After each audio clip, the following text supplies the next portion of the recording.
from the campus, Arizona State University, on Blaze Radio. And now, it's time! Here's Weston DeWitt!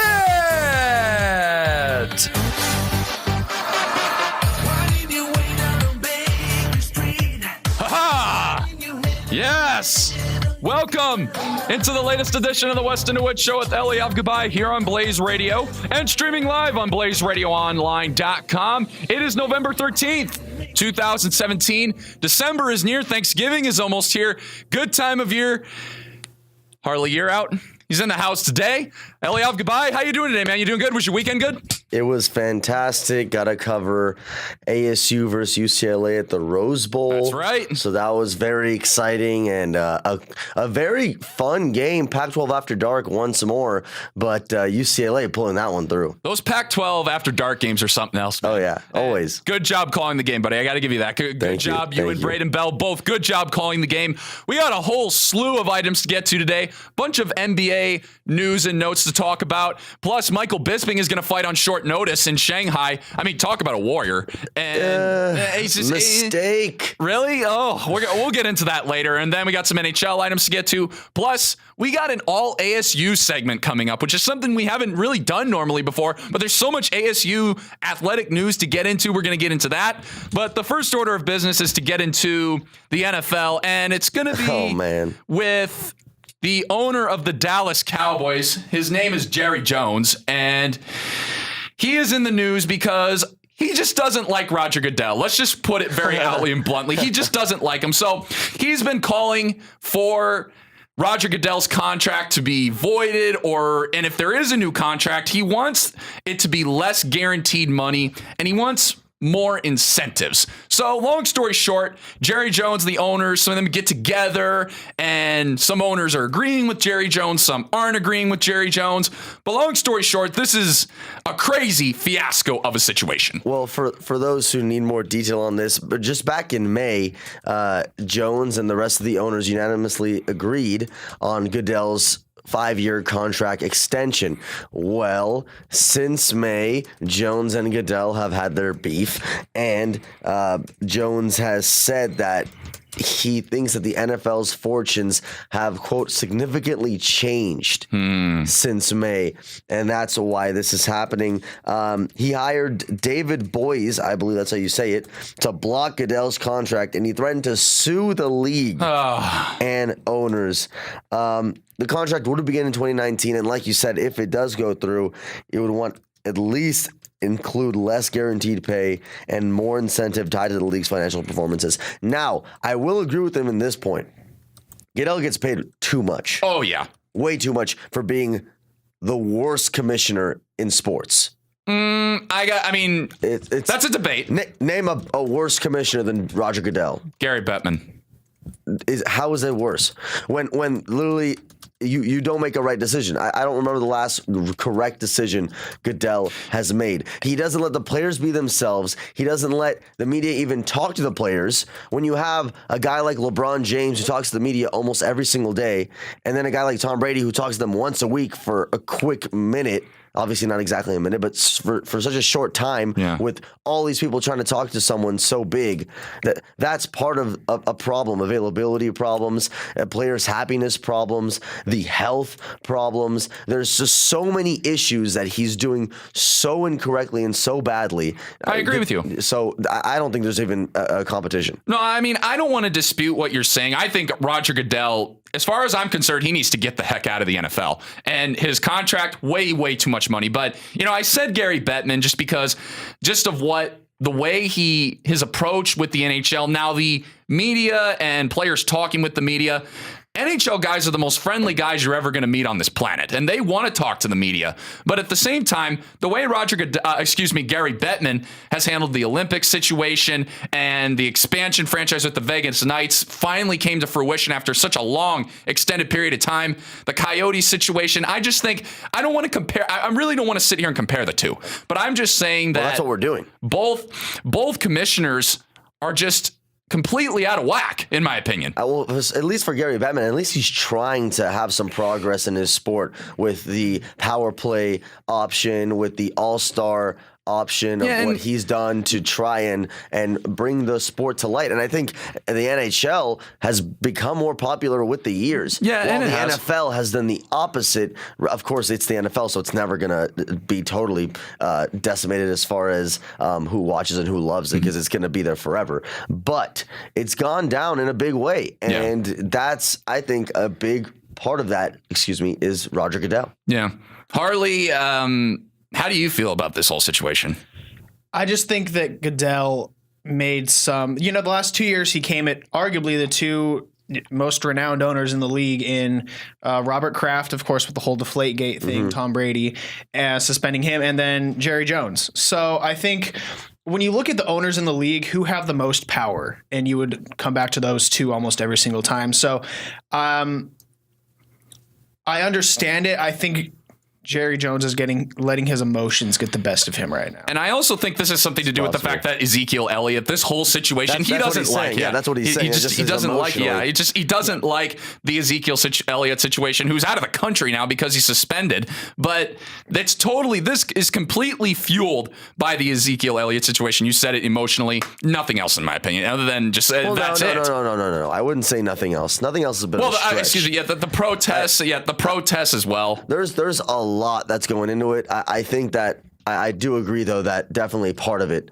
is the Zeke situation, which makes sense. The guy's pissed, and for good reason. Because Zeke, and this is a good transition. Zeke finally missed a game. Like every time. Oh yeah, he's suspended. Oh wait, no, he's not. Okay, he's suspended. Oh, he's not. Oh, he's not again. Oh, is he? I don't. Okay, I don't. How many times has this gone on? Are we gonna go back and forth? My Lord! He finally actually missed the game, which is at least a change of a storyline. Yeah, and it was he was suspended again after the court denied a request for injunction. So he is out for 6 games at minimum. It's 4 games right now, but he's out of the country right now, according to reports, and he's getting away from the United States and away from football. And look, he has put up a fight. The only reason is just because he's like, no, I'm battling this to the end. So here's the question. Do you battle it? Is it worth the battle, or is it worth it to just be like, you know what?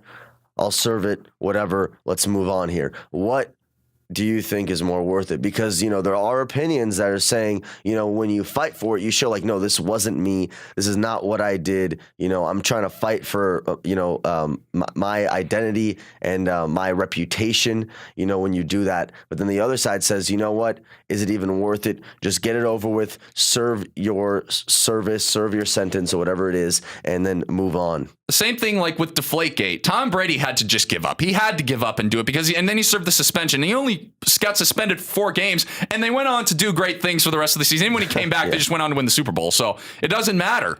But look, if you're Ezekiel Elliott, I just give up, because you've spent so much time this past year trying to prove your innocence in this situation. It hasn't worked. The situation has been such a teeter-totter because it's all over the place. If it weren't such a teeter-totter, I'd say keep fighting it. But he's suspended 1 game. Then he's not. 6, not. Yes, suspended, not. It's all over the place, Eliav. What I would say is the reason you probably should just take it and move on at this point is because it doesn't seem like the NFL is going to give up. Yeah. It doesn't seem like the NFL is going to get, you know what I mean? Like they're just going to keep coming, and they have so much power to just keep coming at him. And that's part of the reason I think Jerry Jones is so mad, which is what we talked about. Yeah. But I think that it all just comes together. And at the end of the day, for Ezekiel Elliott, you're a young guy. You have so much in your career to live up to. I think at this point, you almost try and just put it behind you, accept whatever's coming, and then just move on and learn from it. Yeah. Harley, do you think he should fight it, or should he just give up, or should he just, what should he do? Well, I think there is potential if the lawyers and the NFL work together correctly that Zeke can only miss 4 games. Mm-hmm. And I think that's a happy medium for both sides, Yeah. Because you guys hit it on the head. He's going to miss games at some point. Obviously, he already has.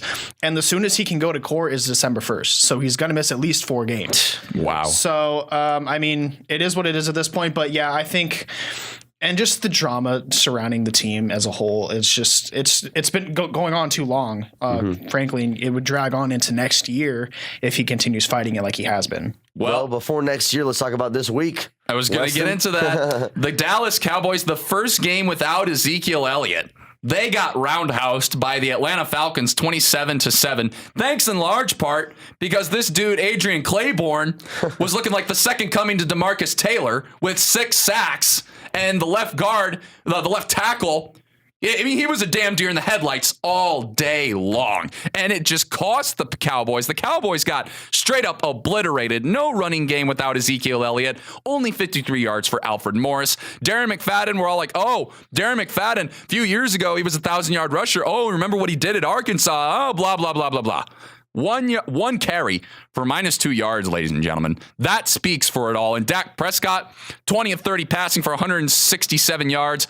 Man. Took 8 sacks, man.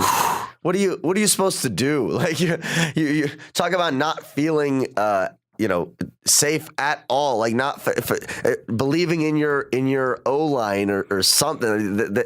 I guess he didn't take care of them in the offseason or something because they're paying him back right now. Yeah, and the Falcons, more on the Falcons side real quick. Matt Ryan, 22 of 29 passing, good day for him, 215 yards. Tevin Coleman was doing his thing, 83 yards for a touchdown.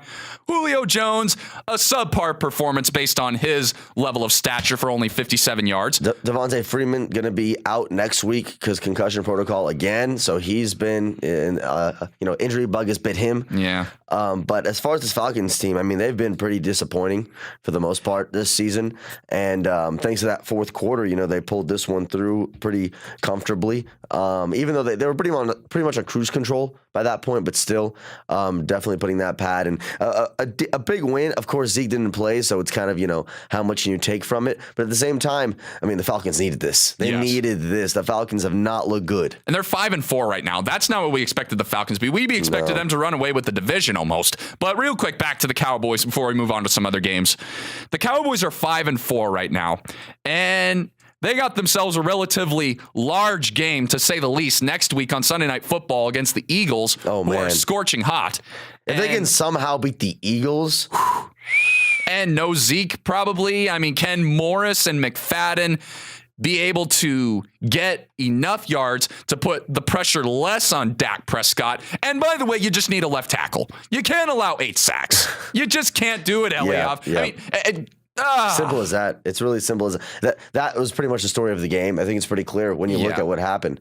When your quarterback isn't comfortable, that'll happen. Now let's talk about the toilet bowl of the week because there definitely was one in a Super Bowl preview, perhaps. Santa Clara, California. San Francisco 49ers versus the New York Giants. Oh, Lord. Go ahead. Toilet bowl? Yes. I couldn't find a better word than that. That's perfect. Toilet bowl. The 49ers got themselves their first win of the season. I called that. Congratulations. I picked them against the Giants because the Giants are a joke. Of course they are. And so are the 49ers. But congratulations to the San Francisco 49ers. They got a win. They got a bright future with Kyle Shanahan, in all seriousness. But they need to put Jimmy Garoppolo in there. I don't know why CJ Beathard is still playing. Get Garoppolo in there and get him comfortable with the system. But this Giants team, I mean, this is just a utter train wreck of the highest order if you're the New York Giants. And injuries have come back to bite them. No offensive line to speak of. No running game to speak of whatsoever. A complete embarrassment of a franchise. At this point, I think it all goes through the coach, Ben McAdoo. He's just been absolutely awful. He has just been awful from the second he stepped into that role to now. I mean, this has got to be one of the worst head coaching stints in such a short time I've ever seen. And it's more than just the numbers, because you're not going to be great all the time. Even though he did have the roster to support him, he's been injured. The roster's had a lot of injuries, so fine, give him that. Yeah. He has lost this locker room. Yeah. And it happened so quickly. He just got there and lost them in a moment. He can't answer a simple question like, what did you tell your players at halftime? Like, That's a as problem. far as everything with this team, it starts with him, and you see how dysfunctional it's been. The Los Angeles Rams transitioning to a much brighter franchise. The Rams 33-7 over the Houston Texans. Depleted. No Deshaun Watson, no J.J. Watt. Whatever.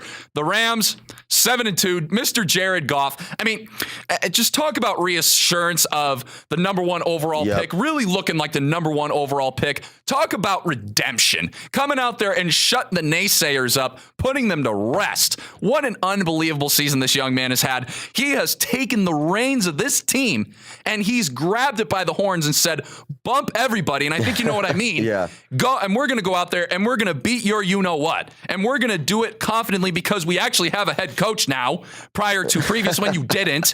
And you got a running back in Todd Gurley, and you got receiving options. This kid, Kupp, is fast. I love me some LA Rams. And yes, I said that the Cardinals are here and everything, but the Rams, I mean, come on. You got to be kidding me, dude. You got to be kidding me. When it comes to these Rams, I mean, offensively, they're just booming right now. And defensively, they've always been solid. But as long as that defense stays whole and this offense keeps their flow, because like you said, Jared Goff, I mean, forget that bust title anymore. Him and Carson Wentz, both 1 and 2, are just showing off that draft class right now, which is great for them. But when it comes to this team, Sean McVay has just brought new life. It's just pretty simple. I watch all of the post-game chats that he has with the team in the locker room because they record it and post it to Facebook, and they just seem inspired, man. They just really just seem inspired to play for him and play this game and enjoy playing it.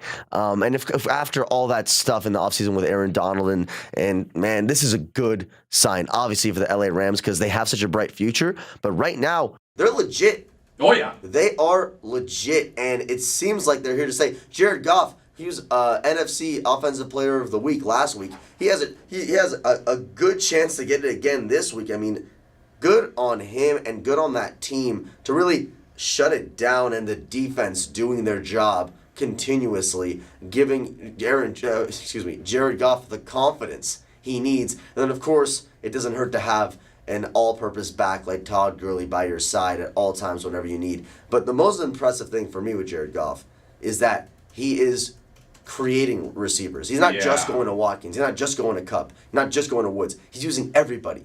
And that's what you want to see out of a young quarterback.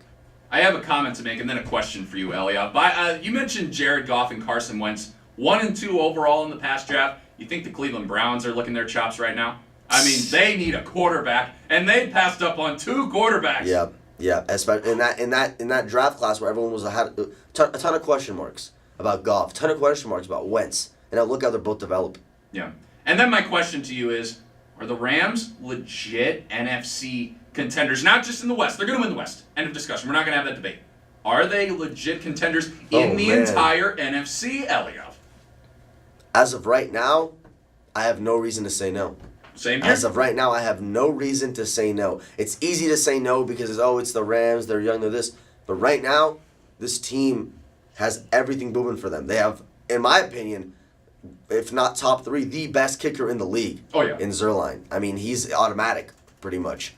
And their special teams is solid. You saw Hecker throw it for the first down. I mean, come on. I mean, this team is they're just rolling. So as of right now, yes, they're contenders. You got to give them that respect.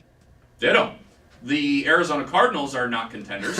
They lost to the Seattle Seahawks on Thursday Night Football, 22-16. Stanton, 273 yards passing. He did injure himself, and it looks like Blaine Gabbert is going to play this upcoming weekend. Adrian Peterson, no sign of him. 21 carries for 29 yards. Terrible. Larry Fitzgerald, usual Larry Fitzgerald self, 10 catches for 113 yards for 14 targets. Nothing else Larry could really do. The Russell Wilson, that run. He was the reason they won is because of his creativity. Exactly. That's really it. I mean, there was not much help from anyone else on his end. Of course, Doug Baldwin did his work, but Other than that, I mean, Russell Wilson was just so creative. The other storyline in this game was that 7 players left the game with injuries. And all this talking and jibber-jabbering about Thursday Night Football has come to light once again because one of those 7 players was Richard Sherman. And he knew it right away, too. He knew it, yep. Tore his Achilles. He is out for the season. And am I worried about the Seahawks? Oh, absolutely. I've been worried about the Seahawks since day one, even though their record says 6-3. Now, when you look at a 6-3 team, Eliav, you don't go, oh, I'm concerned about this team. But this is a team, the offensive line has always been questionable. No Richard Sherman. Ooh, big, massive loss for the Seahawks. No doubt it was a massive loss to a team that already was kind of shaky as far as how long can we keep this up? How long can Russell Wilson just continue to just use his creativity to win games, because this O-line is not helping him at all. There is 0 run game. It's just a confused offensive set when you think about, okay, we have to help him out somehow. Like, help Russell Wilson, one of the best quarterbacks in this league, and he just doesn't have a lot of options and doesn't have a lot of help. What's nice to see is him and Jimmy Graham getting on the same page. Yes. Which you've seen over the course of this season, obviously huge. And, you know, they have, of course, the potential to be one of the best teams in the league. But without this O-line and, of course, now without Sherman, future's looking bleak for the Seahawks. The Vikings, big win in Washington against the Redskins. The Vikings are 7-2, ladies and gentlemen. Man, they're better now than when they got off to that 5-0 start last season. Oh yeah, absolutely. And it's because good coaching first and foremost. Zimmer is the truth.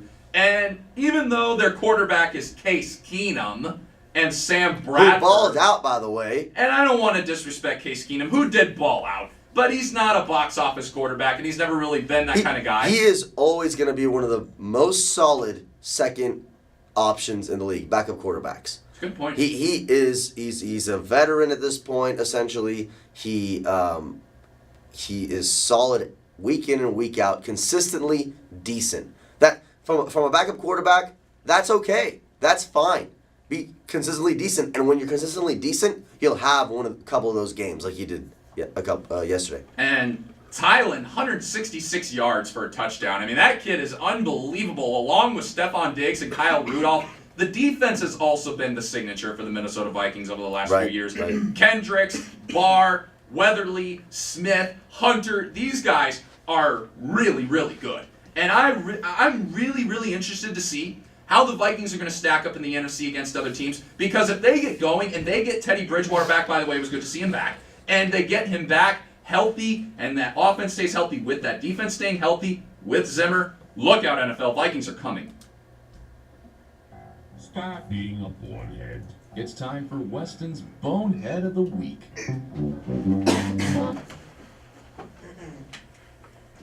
So, most people find what I'm about to say very funny. The stories about what I'm going to tell you right now, these stories are just generally very funny. Now, I've always wanted to be in person to see something like this happen, okay? I've always wanted to see it. I was at the wild card game with my old man for the D-backs team, and I said, how funny would it be, how great would it be to see a fan run onto the field and go nuts? I've always wanted to see that for some reason. Now, as long as I'm not doing it... Go nuts is the proper term. As long as I'm not the one going out there and getting myself arrested, I'm cool. But here's Bonehead of the Week. There's 2 of them.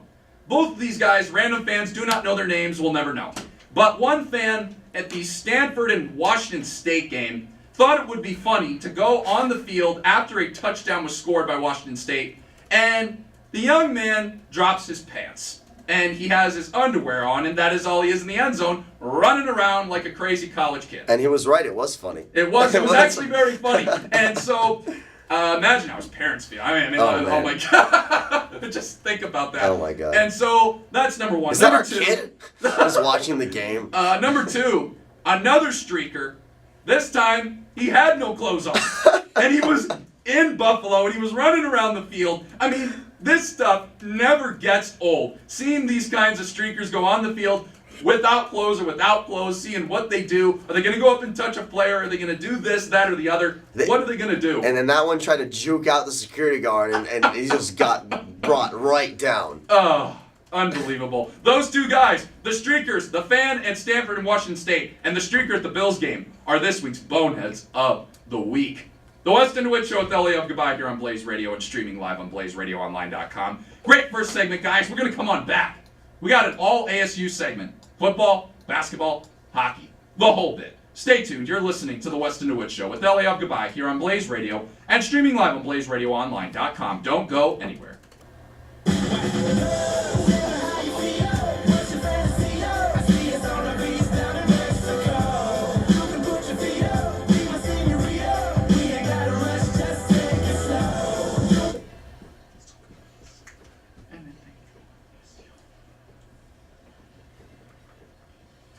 Yeah. Never had it so good. Welcome back to the Weston DeWitt Show with Eliav Gabay here on Blaze Radio and streaming live on BlazeRadioOnline.com. That is single-handedly the greatest comeback to a radio show song ever, ladies and Oh gentlemen. my God! Wow. B.O.B. That is Bold. so good. And don't at me on Twitter. Welcome back. We are going to transition to a very cool little segment, the All ASU segment. Let's start with ASU football. So Eliav was at the game at the Rose Bowl, calling the game. Great job, buddy. 44 Thank you. to 37. UCLA won. They are now 5-5. Arizona State is 5-5 as well. Now Rosen was bothered by injuries. He ended up playing. He threw for 381 yards. Manny Wilkins 290 yards passing. Demario Richard, he is balling out. 125 yards. Good to see Demario Richard going out there and doing his thing. N'Keal Harry, feed N'Keal Harry, especially as evidence there at the end of the game. Why were they not feeding him the ball more? Only 6 catches, 95 yards, touchdown. Good for him on his part. Just my takeaway from this game, Eliav, was the last few minutes of the game. The play calling there at the end. Why would you run the ball that close to the end zone when you only have 2 timeouts left? You got to throw the ball. And the broadcasters on Pac-12 Network were also spitting it out. Feed N'Keal Harry. Feed N'Keal Harry. Why were they not doing that, Eliav? What did you think of this game? When it came to this game, it really felt like a game that ASU just let go. A game that it was in their hands. They were up 14-zip. And it was a dogfight, though. UCLA was not going away easily. Josh Rosen. And UCLA really is not a team that comes back when they get down heavy. No. They're really not that good at that usually, honestly. They don't show too much grit. But I'll tell you what, before the game and during the game, they were showing a lot of confidence. Jumping around, hooting and hollering in front, in ASU's face. You know, got the music flowing, dancing. Like, you could tell the groove was there. They felt good at the Rose Bowl. But when it came to ASU, to me, the biggest problems have come out for ASU as far as what this season has been about. Forget this one game. This season has been about inconsistency, man. And identity. We talk about it so much, and they show it once more. Now, bowl eligibility pressures are much higher for a game that didn't have that much pressure beforehand against the Oregon State Beavers. I'm going to go out and say it right now. If they beat the Beavers, they're going to lose to U of A. I agree. If they lose to the Beavers, they'll beat U of A. I agree. And that is what I'm just putting out there. That's the way I see it, just because you don't even know what to expect with this team anymore. You just don't. No. You just don't know what to expect, and that all came out when you start off. It was a tale of two halves, really, for this ASU Sun Devil squad, and their offense just could not find their groove. I mean, when you look at the numbers, ASU... In the second half, in the fourth quarter specifically. When you look at the numbers, they put up 584 total yards of offense, and they had 36 minutes possessions of the ball. So the offense, the numbers speak really well for themselves, even on third down. 11 for 22 on third down. That's why I'm saying ASU should have won this game. They had it for them, but at the end of the day, they couldn't find their groove when it mattered most, and that's at the very end. As simple as that. I mean, I came in here expecting to talk about how Arizona State would beat UCLA and then go and slaughter Oregon State, who's a disaster of a football team. I don't even know if Arizona State, I can't confidently say with a whole heart in me that Arizona State is going to go in there and beat Oregon State. I can't say that with 100% certainty. I can't. Even though they're winless in the Pac-12. Which team is going to come out. They're winless in the Pac-12, and I still can't say it. That speaks volumes in and of itself. I mean, just crazy, unbelievable. Transitioning to the hardwood, the men's basketball team kicked off their season against Idaho State, and won by 20 points, 94-74. Shannon Evans, have yourself a game, 25 points after dropping 50-plus in the preseason against ACU, which was unbelievable. Lake, 8 of 10 shooting for 24 points. And he is the surprise. Yes. He is the surprise. DeQuan Lake coming in and really going right to work on this season. We knew he was going to be the defensive guy for them down low. But offensively, if he can just help out a little bit, which obviously he did a lot, but if he can help out a little bit, that'd be fantastic. He also had 3 blocks to go along with 24 points and 8 rebounds. So he might be the big ASU has been waiting for. One other guy, Trey Holder, 18 points, 9 rebounds, and 8 assists. He's that rock that they need at point guard. Oh, yeah. And they just He's a leader. They just seem to move the ball much better than they did last year. And that's a key for this team, especially with Bobby Hurley at the helm. They need to just move the ball better. Last year, they just couldn't do that for some reason. Listen, with Trey Holder, well, he flirted with the triple-double. Yeah. He almost got one. But the biggest stat to me there is the rebounds. 9 rebounds. For such a small guy, too. For your starting point guard and your leader. That's impressive. He's been inspired by Russ, perhaps, over the offseason. I don't know what it was. But point guards who really crash the boards and do what they need to do for their team, that's impressive to me. Also, the field goal percentage for Arizona State was 52%. So that helps. You'll win games with 52% shooting. That helps. And from three-point land, 30%. So this is a team really. I'm really 30% excited. is pretty good. It's okay. It's pretty average. I'm very excited to see what this team is going to do the rest of the season, and it's also because another headline came out of the game: Villa is leaving the program. What do you think about this? What do you think about this? Honestly, he didn't seem like he found his space here. The dude was blowing wide open layups left and right, Weston. And when he would get to the bench, get mad about it. Like that'd be his night out. I'm sorry, that'd be most of his career here. That was most of his career here.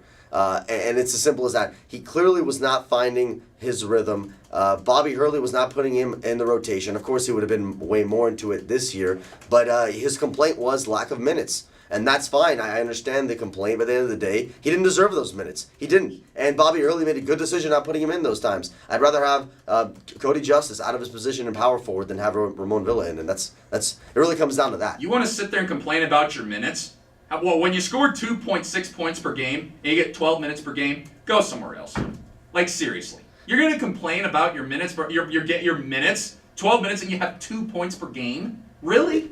It's even less about exactly like the numbers of it. It's really when you watch the games and you see how really not effective he is. Truly, when he's on the court, it comes down. It's when you see with your own eyes. The eye test is all you need for this situation with Ramon Villa. And you know what? It was probably best for him to move on if he really wanted those more minutes, and it was probably best for ASU to let him go. Now, But, sorry, didn't mean to cut you off, but overall, this does not look great for the program when it comes to another player leaving. Good point. Another player, and this has been kind of a trend. But overall, again, I'd say that it's not that bad for ASU. I don't think they're missing too much with him leaving. No. And they're going to take on San Diego State tomorrow at the Wells Fargo Arena. Game is at 9 o'clock Eastern Standard Time, so 8 o'clock here in Arizona. You can catch the game on BlazeRadioOnline.com. Transitioning to the women's side, they won their first game yesterday against University of Texas San Antonio. Now, I was there, and I was able to really see how this team was I was interested to see how they were going to move on from Sophie Bruner and Quinn Dornstarter. But Sabrina Haynes... And Kelsey Moose. Thank you very much. Sabrina Haynes, she when she's out on the floor, Eliav, I'm sitting right behind the hoop. You could just tell the presence that she has on that floor, the intensity that she plays with. That's what carries this team, in my opinion, because she is out there like a rough rider going, give me the ball, I'm going to take care of business. And they also have good players. They have a good point guard as well in Richardson and Russell. Very good combination for this Charlie Turner Thorne coach team. I'm really excited for this season, Eliav. I'll tell you what, for the past 4 years, this team has... Well, not completely, but a lot of their offensive structure was around their big players down low. in Sophie Bruner, Quinn Dornstadter. We talked about it. Kelsey Moose. While she's a shooting guard, small forward, she's also a big body that can go down low. This team is the opposite.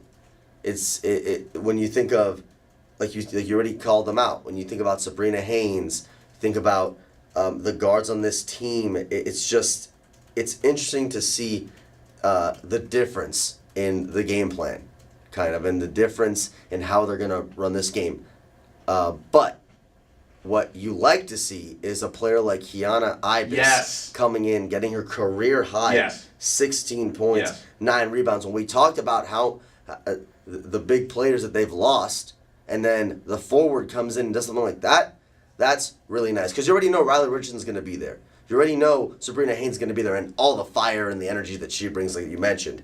But when it comes to that X factor, of course, Kiara Russell. When it comes to that X factor, Ibis can be that X factor, and if she can continue to step it up, that'd be great for this team. Another X factor could be Courtney Ekmark, the transfer from UConn, and she came in, played 23 minutes, and did an unbelievable job. Excuse me, that was 26 minutes. 26 minutes, which led the team, and she had 12 points. Did have 2 turnovers, but she definitely had a really strong presence out there on the court as well. This is a team that we all need to pay attention to, and the structure in which they play, especially recovering from those past few years, is going to be really, really interesting to see. Oh, and of course, and it all starts with Charlie Turner-Thorne. Yeah. I mean, head coach, CTT, she is fantastic. Her coaching staff is fantastic. They are consistently elite as far as women's basketball is concerned. And people always forget about this program and this squad. So try and pay a little more attention to them this year and see what they can do, because I think they'll surprise you. We need to get Charlie Turner-Thorne in the studio for our show. We need to do it. CTT, if you're listeing. Please come on the show. We are begging you. The ASU hockey team transitioning to the ice. Now, they are 2-6-2. So this is a team, we all understand that this is a program that is really trying to find its identity and who they are. Now, they got Joey DeCord, who was a draft pick to the Ottawa Senators, a great, stout sophomore goaltender. Dylan Holman is a strong leader for this team. Gruber and Croston, and Anthony Croston, talk about a story. Coming in, redshirting as a nobody, coming in and becoming the assistant captain of this team. I really like the structure that Greg Powers is running with this team, and I think that when all's said and done, I mean, they're going to play Penn State this weekend at Gila River Arena, and yours truly will be on the Friday call, so make sure you listen to that. And the way they play the rest of the season against these really tough teams like Princeton, Providence, UMass Lowell, Quinnipiac, Boston University, Michigan. I mean, when you say these teams, Yale, I mean, this is great for ASU hockey. And it's because a lot of young hockey players, being a hockey player myself, Eliav, I can tell you this. If you're a high school player or if you're a junior hockey player, the attraction that Arizona State has for a bevy of reasons, including the program in which it's heading in the upward direction and getting a new rink, there are going to be a lot of players that want to come play here. And I'm really excited to see what they do moving forward. And also, Penn State, as I mentioned, number 15 number 15 in the nation. Going to be really, really interesting to see what they do this weekend at Gila River Arena. The Weston DeWitt Show with Eliav Gabay here on Blaze Radio and streaming live on BlazeRadioOnline.com. Come on back with us. College football, MLB, and a bunch more in between. Stay tuned. You're listening to the Weston DeWitt Show with Eliav Gabay here on Blaze Radio and streaming live on BlazeRadioOnline.com. Don't go anywhere.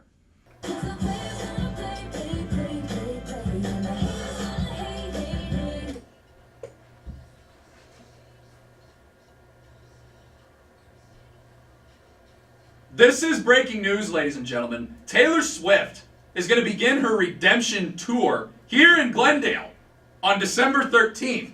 Harley, you're out in shock. I knew it. I was loving it. I was waiting to announce this. When I came in the studio this morning, I got that alert. And I was like, Harley's going to freak out. This is perfect. We got to play the rejoinder. Love it, love it, love it, love it.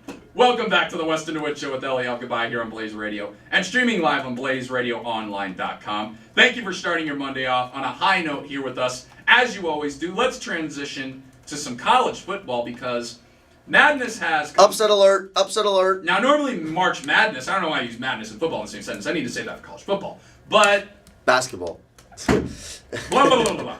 The Georgia Bulldogs were the number 1 team in the country as of a few days ago, and they lost to Auburn 40-17 in a slaughtering of a football game. Ouch. And, Ouch. Johnson, 167 yards rushing, really helps the Auburn Tigers, obviously. Stidham at 214 yards passing for 3 touchdowns. This Auburn team is flying on all cylinders right now. They are now number 10 in the country. And for Georgia, I was never seriously appealed, if you could call it that way, by the Georgia Bulldogs being the number 1 ranked team in the country. I don't see why they were ranked above Alabama. Just because. Yeah, so what? What do you mean? Oh, so someone else was number 1 and that makes you uncomfortable? I'm saying I don't think Georgia should have been above Alabama. I think Alabama should be number 1. Georgia shouldn't have been there. That's what I'm saying. The way they were playing, they were just so dominant week in, week out. I mean, just of course this is bad, and they shouldn't be number 1 anymore. But they've been so dominant all season long. I mean, there's no reason to think that they shouldn't be number 1. But besides the fact that Bama is just so consistent, I get that. But I mean, they earned that spot at the time. But to go out there and play like that against Auburn, a 40-17 drubbing. I mean, you can't give your fans that kind of product when you were ranked number 1 going into that game. You had to defend that number 1 ranking. You were put there, as Eliav mentioned, for good reason. Now I might disagree with it, but that's aside the point. You go out there and play like that, that's a no-no if you're Georgia. And Auburn, credit them, man, for just such a spread attack. If you just look at the receiving core, Johnson, 66 yards. Of course, one of them was 55, so out of his 2 receptions. But still, Davis, 55 yards. Slayton, 43 yards. McClain, 37 yards. There was such a spread attack. So it was just a very solid, well-rounded effort from the Tigers, and obviously you saw the result. Now, another team. One of the biggest rivalries in college football, and the game itself didn't live up to any expectation, but it was a definitely fun one to watch because of how good the U was. And he is talking about Miami. Smoked Notre Dame. Smoked them, ladies and gentlemen. Straight up smoked them. Now, Wimbush, nowhere to be found. 2 interceptions for 119 yards. Notre Dame is now 8-2. And essentially falling, in my opinion, out of the playoff hunt. And for Miami, this team, there was a lot of question marks about this team coming into this game. And there were a lot of people who were picking Notre Dame because they thought Miami hadn't played anybody legit. You believe it now? 41-18, Miami jumps up in the rankings. This Miami team is the truth, Eliav. They're the truth.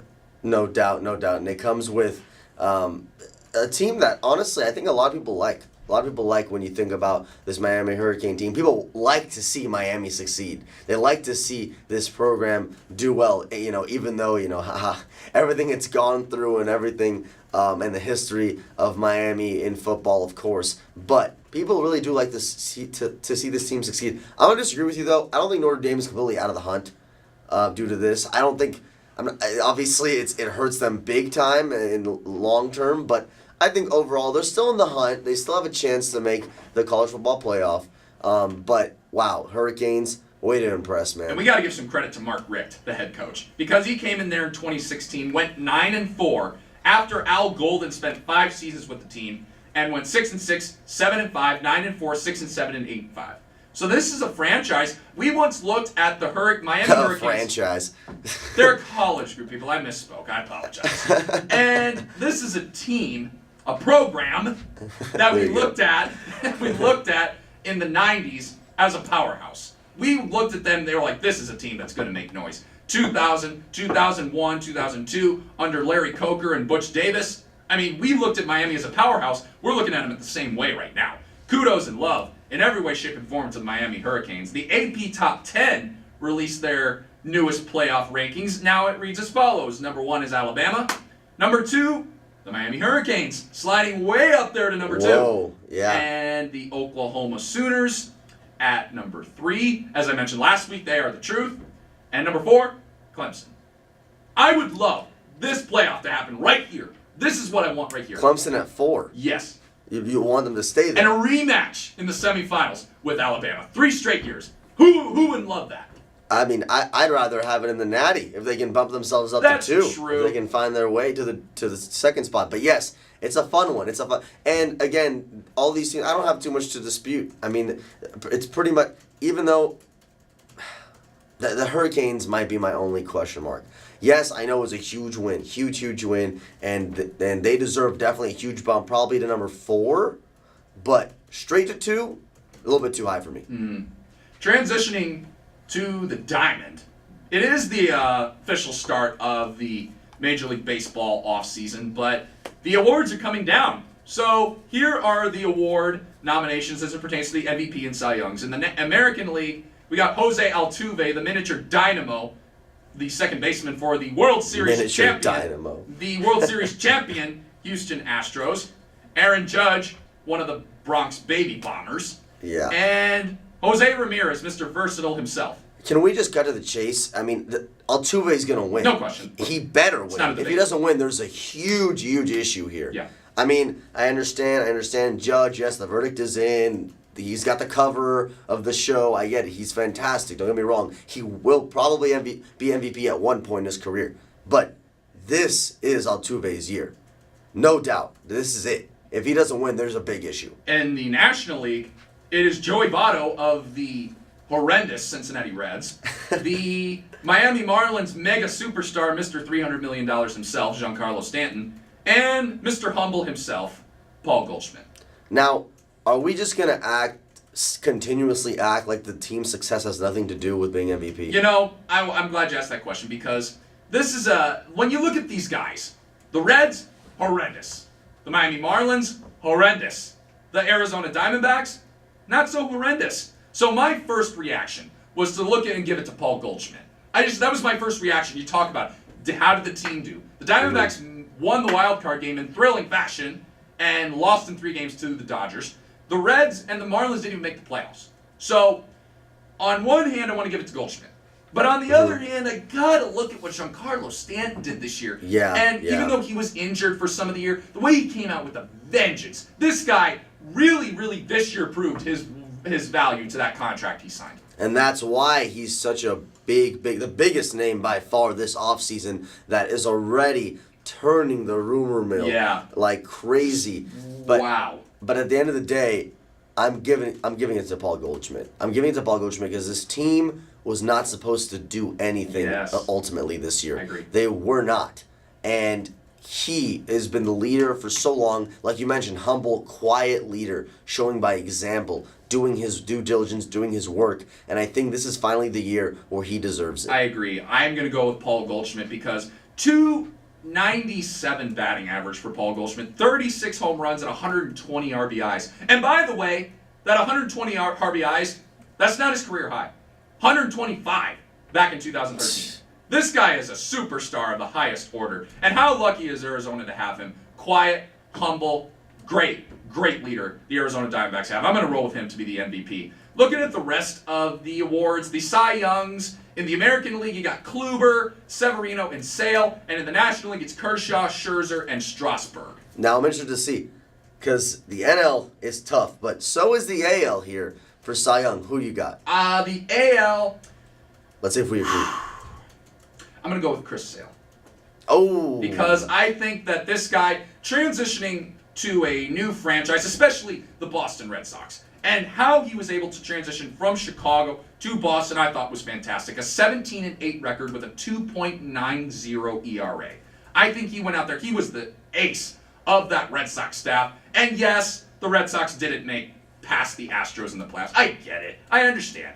But I can't go with the numbers. When I look at the numbers that Chris Sale put up, I gotta roll with Chris Sale. And what about Kluber? Because to be honest with you, it's between Sale and Kluber. And I do too. I think Severino. I mean, I respect Luis Severino. He's going to be the ace of that staff in a few years if he isn't already. But you look at Corey Kluber, 18-4 with a 2.25 ERA. That's tough because this is just the Red Sox. I just can't. When I watched Chris Sale pitch, and how he was able to manage his off-speed pitches and striking out guys left and right. This guy's a strikeout king. So to see Sale use his pitches to the way that he did, especially with his off-speed stuff, I mentioned it, his slider, his curveball, it was working all year long. And he had a record-breaking year. Yes. He did. He was fantastic. And you know what? I'm going to go with Sale because, and I'll agree with you, because I like your point of there was also a transition there. There's a transition there, and he's made it look seamless. Yeah. And that was really impressive. Now, this is when it gets real tough in the NL. So Kershaw, Strasburg, Scherzer. My lord. Two of them on the same team, for God's sake. And the Nationals didn't even make it to the championship series. Yeah. Wow. Yeah. I mean, man, this is tough. Because Kershaw was hurt for some of the year, not significantly, but he was hurt for some of the year. I like Scherzer, man. He was dominant. I mean, all these guys were, of course, Yes. but he was dominant all year long. And Scherzer, dude, I mean, when you look at Max Scherzer, 16-6 with a 2.51 ERA. We talked about the teams and how the teams have an impact on who wins these kinds of awards. I look at Clayton Kershaw. From the beginning of the year, he's been a rock all year, regardless of the fact that he's been injured. He's been a rock. Same thing with Stanton. He's the safe pick. He's the safe pick every year. You can probably go with Kershaw and probably be right. And you know, I'm going to roll with Kershaw this year just because I think the fact that his team went to the World Series and he had such, I mean, even when he was injured, it's similar to Giancarlo Stanton. He was injured. Same with Kershaw. Right. I think the way Kershaw came with a vengeance and came out there and ball out like he was expected to. I got to roll with Clayton Kershaw. Have to. Man, I mean, that's tough. It is. That's It's tough. I'm probably going to go with Max Scherzer. Okay. I'm going to go with Max Scherzer Okay. on this. As good as Kershaw was all year long, I think Max Scherzer just has that consistency about him that I really enjoy. I mean, obviously Kershaw, with everything that he's done and he does every single year in, year out, I thought just Max Scherzer this year, because Kershaw's already got his so many times that it's also, I'm picking Scherzer just kind of for a mix-up as well. That is part of it for me. As dominant as Kershaw is every single year, I mean, he's so good, we know about it. But Scherzer, I think, finally kind of has done well enough where he deserves that nod. Yeah. I can't dispute that. I just can't. Rookie of the Year. In the American League, we got Andrew Benintendi of the Boston Red Sox. These are, Aaron I'm Judge. sorry, I hate to cut you off. These are so clear-cut. Yeah. It's obvious. Do you want? Let's just name it. Yeah. Finish off listing who was nominated. So I'm going first. to list off, and then we're just going to whiz through who the obvious picks are. Aaron Judge and Trey Mancini wrap up the American League Rookie of the Years. In the National League, it's Josh Bell, Cody Bellinger, and Paul DeJong. Now Manager of the Year, American League, Terry Francona, AJ Hinch, and Paul Molitor. Ridiculous. National. Where is Girardi, man? Unbelievable. Where's I Girardi? still can't believe he's fired. I can't believe it. And in the National League, it's Buddy Black from the Colorado Rockies, Torey Lovello, and Dave Roberts. So here's quick picks: Judge, Bellinger, No question. and okay, I got to come back to the American League because I just thought of something. National League, Torey Lovello. The way that the Diamondbacks were supposed to be middle of the pack. Yep, Now I agree. American League. I looked at AJ Hinch and Paul It's Molitor. tough. The Minnesota It's tough. Twins were an abomination last year. They had 100+ losses, and the Twins were able to come, albeit lost in the wild card game, to Joe Girardi and the New York Yankees. So when I look at that and the comeback that the Minnesota Twins made, I got to roll with Paul Molitor because I just think the way that the Twins came back from nothing, Eliav Gabay, nothing, and to make the wild card like they did, that's special. If we're rolling with the same trend and the same reasoning, then Molitor would have to be the guy too. Because if we're talking about coaches who turned teams around in one season, like Torey Lovello and obviously like Molitor here, then I'm gonna go with both of them because it takes more than when you know you have a great roster. And Hinch is a very, very close second. Yes. And so is Dave Roberts, in my opinion, just because when you have these two teams that are so good, it's almost like how do you not? Because it takes so much more than just talent and having a nice roster to get that many wins in baseball. You know, it takes that such specific and solid managing to get that done. So just for those reasons, those two guys are obviously in this race and right up there. But due to the fact of flipping franchises around, flipping seasons around, I'm going to give it to LiAngelo Ball. Okay. And Buddy Black, real quick. I know we mentioned Dave Roberts and Torey Lovello. Buddy Black, I think the Rockies have always been a franchise. Do they have pitching? Do they not have pitching? They play in Coors Field, the altitude, blah, blah, blah, blah, blah. They have, arguably, in my opinion, top 3, Nolan Arenado. He's something special. Nolan Arenado is going to be worth over $250 million when all is said and done. So, much love to all of the award finalists in Major League Baseball. Just an incredible, incredible year of baseball. Cannot wait. So fun. Cannot wait Such a fun season. for next year. Going to be something special. The Weston DeWitt Show with Eliav Gabay here on Blaze Radio and streaming live on BlazeRadioOnline.com. Come on back with us. An NBA segment, news and notes, and yes, Lonzo Ball, per usual, is in that category. Stay tuned. You're listening to the Weston DeWitt Show with Eliav Gabay here on Blaze Radio and streaming live on BlazeRadioOnline.com.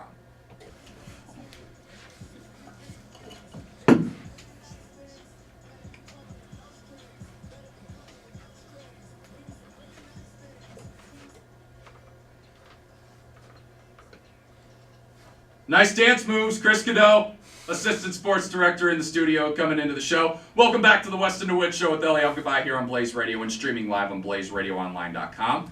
Thank you so much for starting your Monday off on a high note here with us. But we have a caller on the line. Who's on the line with us right now, Eliav? That's right. We got a ding.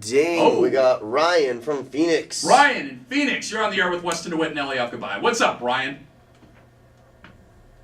Good. How you doing? What's on your mind today, man?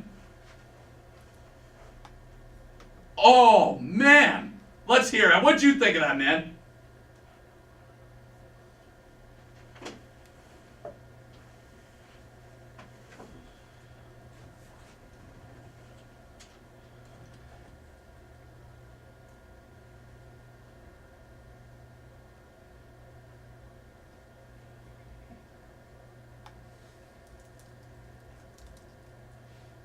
I totally agree with you, Ryan. I took 2 things away from this documentary. Number 1, the fact that he went back to the training room after 48 hours of busting up his knee against Nate Diaz, and to go into the gym 48 hours later and work on leg drills. Does that not epitomize a warrior in the highest sense? To see Conor McGregor do that, and his day-to-day life was fantastic. But another thing, on a more personal note, I just want to mention this to people.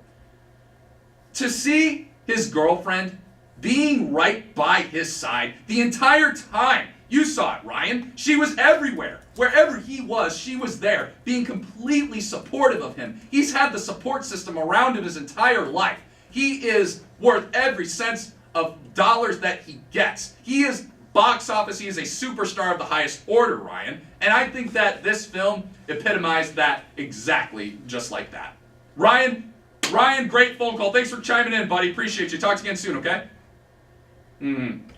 Let's go to the hardwood. And let's talk some NBA, Eliav, because Eric Bledsoe, he's on the move. Finally. After all this time, why trade him now for Greg Monroe and draft picks? Should have just traded him earlier when his value was higher. I mean, you didn't get absolutely nothing from the Bucks. You got 2 draft picks, which was good. Greg Monroe, yeah, he's good. He's a big man, which is what the Suns need. They need size. But Bledsoe finally getting moved now. They should have traded him when his value was higher. That's just my opinion. Well, when it comes down to it, you either, I think they could have even they could have even waited longer. Because you think about this the whole situation with Markieff Morris way back and how like they wanted to rush that, but they took their time and then they actually got a pretty good deal out of it. With Eric Bledsoe, yes, he was losing value kind of by the second, so doing it as soon as possible could have been beneficial. But I do see the sense, and if you're gonna wait out pretty long. But at the end of the day, people need to realize how this works.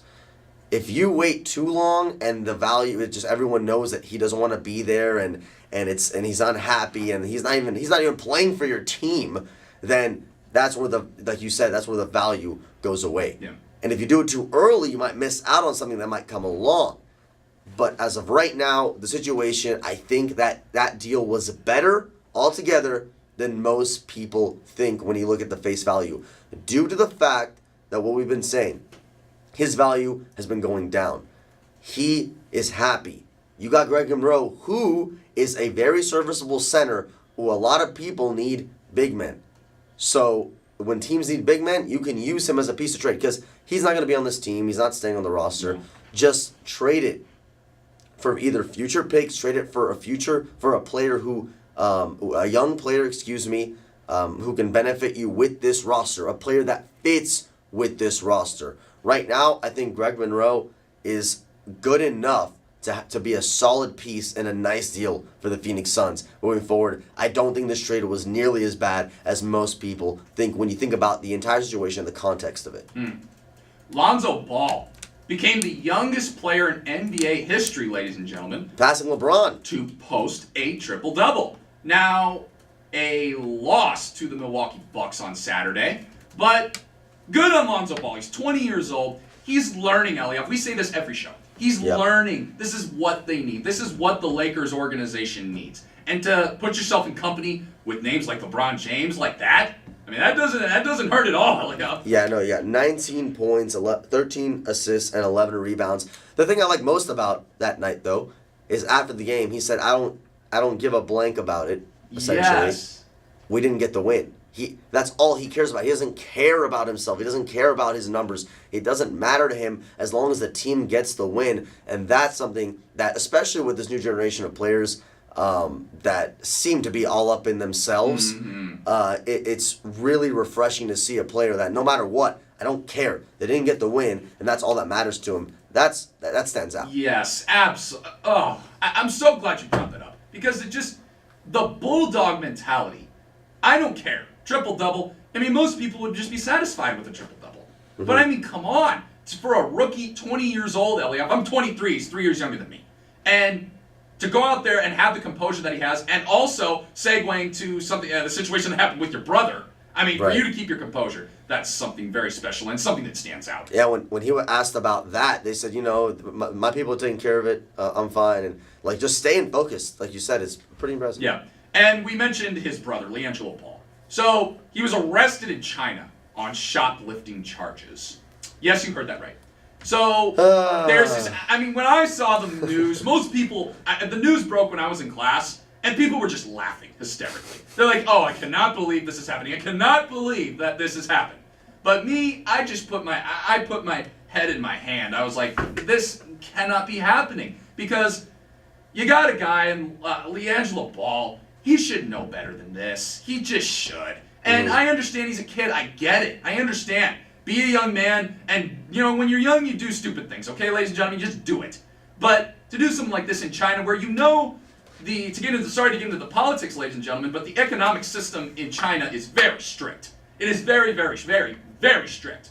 And to do that in China, you got to be smarter, Eliav. Well, more than just doing it anywhere and just realizing how many eyes are on you already and how much pressure is on you and your family already. To give people an update, him and the other two players who were involved are still in China under hotel arrest, and the rest of the UCLA team has since returned. And President Donald Trump, has requested from the Chinese president to resolve the issue for LiAngelo Ball. So an interesting little development there. Wow. But as far as this, I think, it's a pretty big deal. It's not, obviously, as far as how he looks and how the program looks and how their family looks, it doesn't look great. But at the end of the day, I think people kind of blew it out of proportion. Yes, it's not something you want to see, and it's not good, obviously, but it's not the end of the world. People are acting like this is the worst thing that could have happened. Yeah. At the end of the day, it's shoplifting. Like, Bill Walton apologized for the human race, quote unquote, in his last broadcast. It's like, Bill, chill out, okay? It's not that bad. Yeah, it's not good. Again, it's not good under any means, and it's not something you want to see, and I'm sure he's going to learn from this. But at the end of the day, I saw a little bit of an overreaction overall, people. Wow. I agree with you, and just people blow things way out of proportion. And to quote Aaron Rodgers, relax. Right, and again, it's not a good thing he did, and he'll learn from this. But at the end of the day, he just, like you said, you got to know better than that. He's just simple. It's really comes down to the simple stuff. You got to know better than that, and we can move on already. Rudy Gobert. This was not. You can pretty much sign the document saying the Jazz are probably not making the postseason now. He is shut down for at least 4 weeks now for a bone bruise. Now this is bad on a multitude of levels Eliav for two reasons. Number one, you mentioned the Jazz. And he is the Utah Jazz right now. See him go out there. He is straight up balling out for this team. I mean, he's Mr. Double-Double, 13 points per game, 10 rebounds per game. Now, number two. Your fantasy team. You guessed it.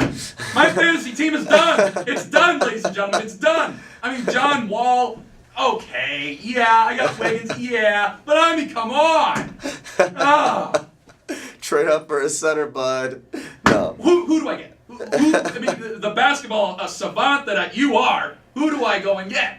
Well, you could go for someone like Andre Drummond if you want to trade up one of your guards, but that means giving up one of your guards. I like the Pistons. Because he can get you a double-double. But anyway, back to this Rudy stuff. Yes, I'm sorry. What did you... It's okay. Your fantasy can survive. You're coming off a win at least. I'm 3-1. So you have time to recoup. But anyway, when it comes to this Rudy Gobert situation, obviously, very bad for this Utah Jazz team that already had a lot of question marks on both sides of the ball. And one of the sides of the ball that they didn't have as many question marks was the defensive end. And now, boy, do they have a lot more that arise with Rudy Gobert going out. So we wish him the best, and we hope he comes back as soon as possible. But from a team that is kind of spotty to a team that is absolutely on fire. And who is that? The Houston Rockets, man. Dude, they are balling out. Oh. Absolutely. And you know what? That's thanks to through this young season, we're about 14, 15 games in, James Harden is the MVP so far. Oh, yeah. James Harden is the MVP. I mean, when you just think about how good he's been for this team. I have NBA.com stats posted. James Harden has produced 25 points and 10 assists before the start of the fourth quarter in 20 regular season games, including tonight, since the start of last season. Everyone else in the NBA has combined for 13 such games. I mean, that's only one statistic. There's so many good ones when it comes to James Harden. James Harden now averaging 35.8 points per game, 5 rebounds per game, and 11.5 assists per game in November. The Rockets were 6-0 in November. My God, James Harden is just going off, and it's without CP3 for the most part. And I want to mention this. You mentioned he's 6 games. The Rockets have won 6 straight games. Harden has led the team in points in 5 of those 6 games. In the game against the Knicks, 31 points. Hawks, 29. Jazz, 56, and we all remember that. James Harden against the Cavs, 35 points. Then against Memphis, 38 points. And continuing to distribute the ball at the high level. Yes, and I was concerned. I was very concerned moving forward if James Harden and CP3 were going to mesh like that. I was concerned about that. I was very, very open about that. But to see him go out there without Chris Paul and to see them doing this has been fantastic. Absolutely fantastic. Good on the Rockets' part. We're going to see if they can keep up that trend. They play the Raptors on Tuesday and then the Suns on Thursday. Eliav may be tough at times. What are you doing? Stop wasting time. But he does have a soft side too. Come on. Get ready for Eliav's soft spot of the week. Hello, everyone. That's a bad time to get a call. That is a really bad time. Wow. All right, let's take the phone call. But look, Eliav's soft spot. Okay, this is wait. Here we go. Yeah, this is good. I'm back. This is good. Okay, so the soft spot of the week is gonna have to be. I mean, and a lot of people probably saw this coming. Wide receiver for the 49ers, Marquise Goodwin, just hours before the game, lost their baby boy. Him and his wife Morgan lost their baby boy to pregnancy complications, and man, you can't even imagine that. You can't even imagine going through that unless you've been there. You know, and you can't wish that upon anybody. That is just the worst thing that could possibly happen as a parent. And to come back and in just this moment when he caught that 83-yard ball and ran it in for a touchdown, and you see him drop to his knees and look up, and his team surrounds him. You know, it's just that moment right there. You know, it's way beyond sports. It is. You know, way beyond sports, and you gotta give him that respect right there. So that's definitely the soft spot of the week, and one of the softer spots of the week this season for sure. And also, just continue the soft trend so we can talk about this before we take a break, Eliav. I want to mention this. We want to send our thoughts and prayers to the family of Roy Halladay. Absolutely. For those who don't know, Roy Halladay passed away in a plane crash in the Gulf of Mexico on Tuesday. And Roy Halladay was a 2-time Cy Young Award winner. He was Mr. Palm Ball. The way he threw that off-speed pitch was fantastic. And as a pitcher, superb. Even better person. So may Doc Halladay rest in peace. Yeah, when you see all the tweets, all the love from social media and everyone, like not just MLB, but the entire sports community kind of coming together, and you saw a trend. You just said it.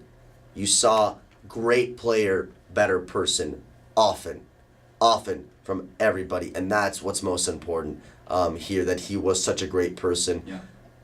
And it's, of course, it's a tragedy and it's a loss, Roy Halladay was 40 years old. May he rest in peace. The Weston DeWitt Show with Eliav Gabay here on Blaze Radio and streaming live on BlazeRadioOnline.com. Come on back with us. We got some UFC to talk about because Michael Bisping is fighting on short notice. For some reason, we're going to get into that, plus some NHL. Stay tuned. You're listening to The Weston DeWitt Show with Eliav Gabay here on Blaze Radio and streaming live on BlazeRadioOnline.com.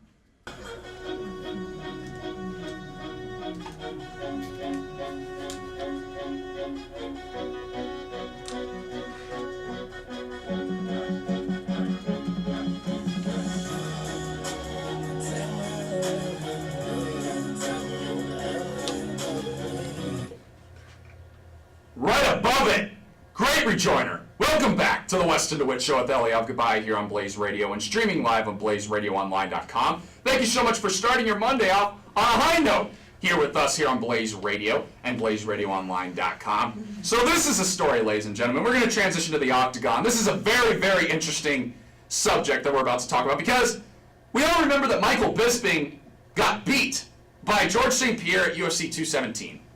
And now, nearly 3 weeks later, he's turning around, going halfway across the country, and he's going to fight Calvin Gastelum, this lion in the middleweight division, in Shanghai on UFC Fight Pass. Now, Eliav started out the show, he's like, mistake. I agree. I believe it or not, I thought this was something that Michael Bisping really should have taken more time. He should have just taken more time. And Gastelum is no joke, Eliav. Trust me when I tell you that. He is no joke. And this all happened because Anderson Silva failed a drug test. So it's really, really interesting. Right, and when it comes, Chris Goodell, assistant director right here, throwing up the money sign, and it really comes down to that ultimately. But at the end of the day, I just think I know that GSP just came back and beat Bisping on 4 years of being out and coming back and all that. But at the end of the day, I'm going to stick to my guns in saying that take your time after losses. Do not rush back. I know, I gotta come right back. I gotta prove myself. I get it. I get that whole mentality. But at the end of the day, also be smart. Be smarter. And I'm just not sure that is the smartest decision for, first of all, your body and your health. But second of all, just jumping too quickly into it when you have to train correctly for when you have a fighter. Take your time. Analyze that fighter. Go through the entire process correctly in order to give yourself the best shot. But, if he wins, I'll be eating my words. But at the end of the day, I'm going to stick to that. No, me too. And I'm right there with you because, look, real quick, he was the subject of retirement talks after he lost to George St. Pierre. And before that, too, he was like, is he going to retire or is he not? I personally think that this is the end of the line for Michael Bisping no matter what. Because he's been the subject of all this talk of retirement, and to come back on 3 weeks' notice, I think he's secretly trying to say here, this is my last fight. So, we'll see. That's a good point. It's a good point. We'll see. Now, sticking with the trend of the UFC, an interesting fight is going to be taking place at UFC 218 at the Little Caesars Arena in Detroit. Max Holloway was supposed to fight Frankie Edgar for the featherweight championship, but now it is a rematch with Jose Aldo. And for those who remember, Holloway defeated Aldo to win the belt. It's a great sub. It is. That is a tremendous sub. So the rematch is set, and Edgar had to withdraw due to a facial injury. Look, we remember Jose Aldo getting knocked out in 13 seconds by Conor McGregor. That's what we remember. But at the same time, I have always had profound respect for Jose Aldo as a fighter. Oh, And no doubt. Max Holloway defending his belt for the first time. Too early To pick the fight. I'm not going to pick the fight right now, but early assessments, this is going to be tough for Holloway. To be able to, it's tough. Trust me. Trying to turn around And your experience in the octagon. because I mean, look at me. I'm quite fit, as you can tell. So I've been in the octagon. But oh my goodness, can't believe I just said that. So Jose Aldo turning around and fighting in 1 month. I mean, to prepare for Jose Aldo, that's tough, man. That's tough. No doubt. I mean, yeah, Carter makes it look easy, but everyone knows how good Aldo is. And that's why I joke and say, quite the sub, because one hell of a sub indeed in Aldo, and you always got to be ready for that. That's going to be a good one, though. Yes. And, the UFC with, we've already seen twice in the past 2 stories that we've talked about, replacement, drops, replacement. It's tough and it's annoying, but it's part of the business. It's part of the fighting business, people. And that's what it is. And Dominic Cruz had to withdraw from 219 because of an injury. That's disappointing. So we'll see how it plays out. But really, really interesting stuff in the UFC. Transition into the ice. So the Arizona Coyotes, it's become a running theme. They are 2-14 right now. They've lost 4 straight after they beat the Hurricanes last Saturday in a shootout. So they lost to Washington, Pittsburgh, St. Louis, and then to Winnipeg on Saturday night. Now, I was at the game on Saturday, and they played good hockey for 2 periods. They really did. But it's evident, a young team, they just don't know how to close, Eliav. And we talked about the little mistakes last week. This is a team that just isn't breaking out well. They're not moving the puck well. They're just not doing that because they don't know how to do it. Because they're young, they're puppies. They don't know how to do it, Eliav. Yeah, and that's what's interesting. We sound like a broken record at this point. We do, because it's the same storyline. Yeah. It really is. There isn't just too much. And, when people think about this team, and it's like, oh, what is that extra something? There isn't sometimes. There isn't. Sometimes it's as simple as what we've been talking about for every week, essentially. This Coyotes team is just young and just learning. Yep. That's the trend of sports. That is how you get better, and it's excruciating. It's slow, and it is what it is. Yeah. Now they're on a 4-game road trip. They're going to start in Winnipeg on Tuesday. They got Winnipeg, Montreal, Ottawa, and Toronto.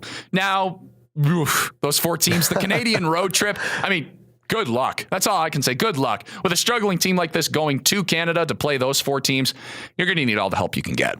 The New York Rangers, Eliav, speaking of more of a relevant team and more exciting team to watch, the New York Rangers, we talked about this a few weeks ago. They started out really slow, 3-7. Since then, 6 straight wins, 9-7 now, and that is in large part because King Henrik is 6-0, and he's doing his thing. And Shattenkirk, the big offseason acquisition that they got from the Capitals and from the Blues, he's going out there 7 points in 5 games. And this is the team that I think a lot of people expected to see. Yeah. Not the team that we saw to start the season, but this team that is really getting their groove on and getting their rhythm going. Because if this Rangers squad can get their rhythm and find it, watch out, NHL. Yeah, this is a team. I mean, that's always been the trend with the Rangers. I mean, Henrik Lundqvist, 2.9 goals against average. Mika Zibanejad has 18 points and 8 goals. Zibanejad is a really slick player, Eliav, trust me. And I think that with Shattenkirk and Miller and Zuccarello, the leadership of McDonough with the Rangers organization, I ain't the least bit surprised about this. So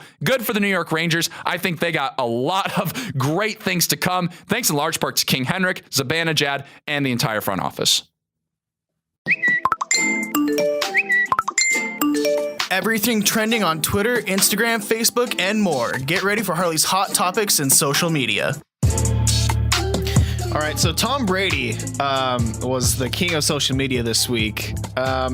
So earlier this week, he posted a picture on Facebook, and it was of him looking at Von Miller. And his caption was "All Eyes on Sunday." Well, Von Miller shot back with the same picture from his angle. It's kind of a weird thing. Like, the center's in the same position. You see Brady and Von Miller, and he's looking Brady in the eyes too. And he said "Return of the Jedi" was Von Miller's caption. So just kind of weird. And then Brady posted, he posted last night after the game a picture. It was a drawn picture of him as a centaur. Oh my God! So he's like, his body's on a horse's. I love that picture. I love that. And the caption was, "Does a centaur have a deep respect and bond with the Broncos? Not only is it God, are you kidding me? Not only is a true rival, but is a brother of a similar breed." Oh Lord. Okay. A lot of stuff that made sense there. But and then Richard Sherman course, towards ACL. Took to Twitter, or not ACL, Achilles. Took to Twitter and said, "Thank you for all the thoughts and prayers. I will do everything in my power to come back faster and stronger than ever. Until then, I will be here to cheer my teammates on. I sincerely appreciate the outpouring of support. It means a lot to me." Shouts out Twitter for the 280 characters. Right. Changed the game. I like that, actually. I do too. A lot of people hate it. I don't know. I haven't tried it out yet, but I'll give it a go. At first, I hated it at first. But then I actually got a tweet out, about 200 plus characters. I was like, this thing is useful. Yeah. Patriots put it to good use. They put a tweet out. It said, "Finally, enough characters to count all Tom wins," and subsequently went off to list 62 of 1 through 62, and then said, "Hey, at Twitter, can we get some more characters?" Another just chance to praise the Almighty. Absolutely. And then LeBron early this week posted the Arthur gif with the clenched fist. That's right. Oh my God. That was so funny. And said mood. And then Draymond Green took to Instagram and put the same caption, mood, with him celebrating, sticking his tongue out. So just kind of taking shots at him. And then Ezekiel Elliott, after news broke that he was suspended, posted a picture on Sunday of the running back squad and said, "Hold it down." Obviously, that didn't happen, but it's the thought that counts. Are you okay, Harley? Are you doing okay? I'm all right. I'm all right. Oh God, that Twitter thing, that's really been a hot topic of conversation, actually. And to see 280 characters, that's good for professional websites too, because it's just going to get more information out. Yeah, it's true, and I know the Twitter traditionalists aren't a big fan, but at the end of the day, it's progression. Come on, peeps, get with it. Things are progressing. I mean, look at sports, look at everything in general. Life just progresses, people. It's just the way it works. The Weston DeWitt Show with Eliav Gabay here on Blaze Radio and streaming live on BlazeRadioOnline.com. Thank you so much for starting your Monday off on a high note here with us. Come on back with us next week. We're going to recap NFL, ASU. We'll see if they beat Oregon State. Remember, guys, God is good. We are way too blessed to be stressed. Go out there and make a difference today and this week. Till then, Eliav Gabay and I, we're out. See ya. Always fat, more than one. Chrome rims, rhino, chronic in your system. Let me know. The bomb.